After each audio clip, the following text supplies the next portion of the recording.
trading industry is probably among the most advertised on the web.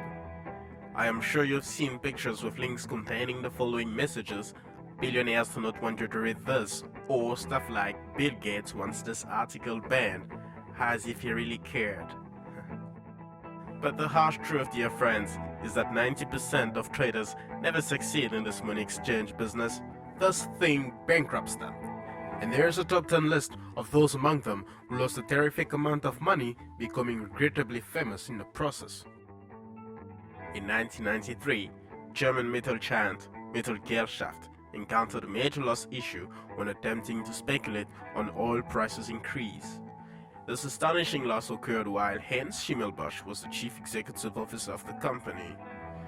Unfortunately for them, prices dropped instead, causing a loss of $1.3 billion, resulting in the resignation of the CEO and the company almost going bankrupt. This was a very bad deal indeed. In 1994, Robert Citron, a treasure tax collector from Orange County, became famous after a critical trade that cost the county $1.7 billion. At the time of these events, he was managing funds worth $8 billion. Well, at least he did not lose all the money. The failure to predict the rise of interest rates, not to mention the panic associated with it, was believed to be behind his misfortune. Tough luck, pal.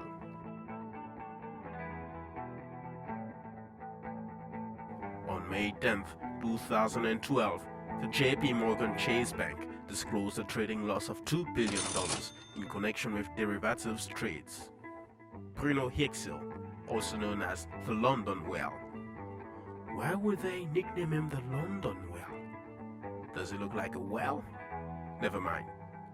Was believed to be the man behind this historical financial loss in London. Although all suggestions pointed to him, further investigations revealed that several errors of judgment from management, especially from the office of the Chief Investment Officer, were behind the loss.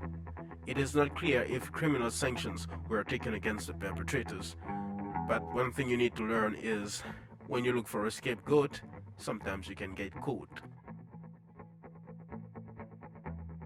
September 2011. UBS, the Swiss biggest bank, just lost $2 billion after a series of unauthorized trades made by London-based trader Kweku Abodoli went south. The irony of this loss, though, lies in the fact that the computer system of the investment program warned his managers about the fraudulent trades, yet without any proper or relevant action taken against the trader. This discovery caused the resignation of the chief executive officer along with other business managers. Convicted of financial fraud, the unfortunate trader served nearly 4 years in prison. Aracruz is believed to be among the top eucalyptus pulp producers worldwide. In late 2008, the Brazilian giant decided to bet on an increase of the Brazilian real against the US dollar, which occurred for the past 4 years. They assumed the same thing would happen this year, but it would be different this time, as the real would fall more, and even more again, losing in just 8 weeks 24% of its value. This resulted in a catastrophic loss of $2.5 billion. Terrific. Japanese metal giant Sumitomo Corp, another metal giant, faced a critical loss in 1995 as their top copper trader, Hasuo Hamanaka, lost a huge fortune through bad trades. For nearly a decade, this man managed to cover up his losses by getting involved in unauthorized trades, forging his boss's signatures. It was discovered that he lost a total of $2.6 billion. He admitted that he was acting alone and was sentenced to 8 years of imprisonment. Founded in 1994 by John Merrywheather, long-term capital management went through a tough season during the Russian economic crisis in 1998. As a result of this crisis, the firm lost an astonishing amount of $4.6 billion within just 4 months. This turn of events caused panic among investors who pulled their money out, leaving the firm in debt. Fearing that these events would lead to a catastrophic financial meltdown in Wall Street, several banks offered to bail out the firm, which will be later on liquidated as a result of this misfortune. Well, here is a good example of traders who do not know when to quit the market and enjoy their gains. Amaranth Advisors enjoyed success in 2005 after making $1 billion thanks to the rise of energy prices, owning assets worth $9 billion. Thinking success is a loyal friend when it comes to trading, they performed other trades in natural gas futures, thus, unfortunately, losing a staggering amount of $6 billion. As a result of this crazy loss, the hedge fund collapsed. You just need to learn when to quit before losing everything. January 2008, 31-year-old Jérôme Kerviel, a French national working for Société Générale, got involved in unauthorized trades, losing the incredible amount of $7.2 billion. At the time, the second biggest loss in trading history.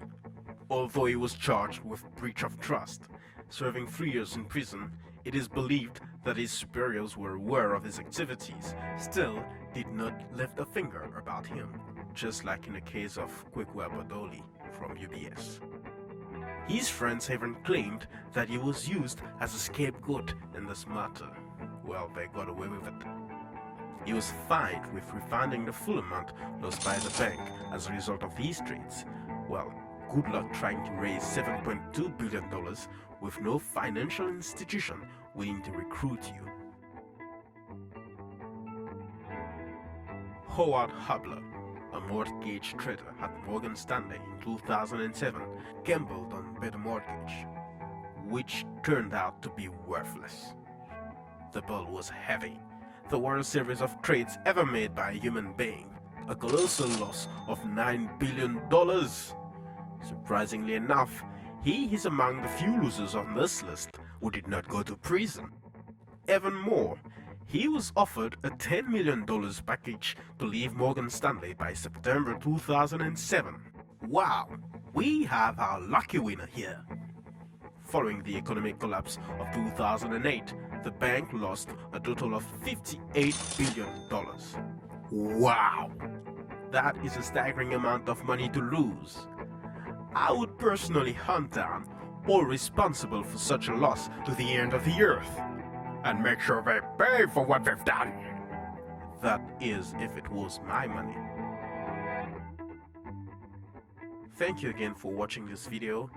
Feel free to comment, like, and share this content on your social media platforms. For more videos like this one, subscribe to our channel in order to be notified of upcoming videos. Be sure to check videos previously uploaded as well. It was the French dude from The Wise Observer, signing off. See you next time. Cheers.